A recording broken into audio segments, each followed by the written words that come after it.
बालेश्वर जिलार नीलगिरी बौलगड़िया रास्ता मरणजंता पलटि वन विभाग इको सेंसिटिव जोन पर ठिकादार अधारू काम छाड़ी पलाई जाइछन्ति। तेणु रास्तार खालखमा भर्ती होइछि। यार प्रतिवाद करे बाउंस बणिया संतरागड़िया छकरे रास्तारोक करा जाइछि। कृषक मंच तरफ रास्तारोक फल जानवाहन चलाचल बाधाप्राप्त होइछि।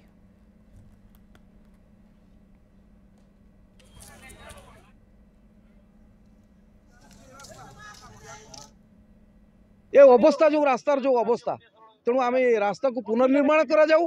आम बारंबार बसुचु डीएफओ पाखे सरकार अनुदान आसिक जदि पहुँची आम शुणा पाचु केते दूर सत मिछ आम एक जानू कि जानवा पाचु उपजिलापाल पाखु जे डीएफओ पाखे किसी पैसा आसिक जमा होगी अच्छी क्या जंगल विभाग जेहेतु हाथी सेंचुरी अंचल जंगल विभाग डीएफओ मालिक डीएफओ पाखे किसी पैसा अच्छी से रास्ता को निर्माण करूना। मैकिन्टॉस जो कंपनी नहीं रास्ता निर्माण करने हठात अधारू रास्तार पलैगला बंद कर खोजिलु कारण कौन एवं जानिलु आम से कारणटा हूँ जंगल विभाग गोटे निर्देश देती तुम ये रास्तार माटी बुझे भी पकई पार ना पूर्त विभाग कही तेणु से पलैले से ही कारण दर्शेकी एम रास्ता को रिपेयरिंग करूना खाली रास्ता जे रिपेयरिंग करूना से कथा नुहे जहाँ आसूची आमर अर्थ सरकारी अर्थटा ठीक बाटर भी कम हो आम अंचल आज सबुठू दुखद घटना घटी आम मैंने बर्तमान रही कि ना अंचल से एक अवस्था सृष्टि हो गला तेणु आम धारणा देवा छड़ा आम पाखे बाट कौन अच्छी।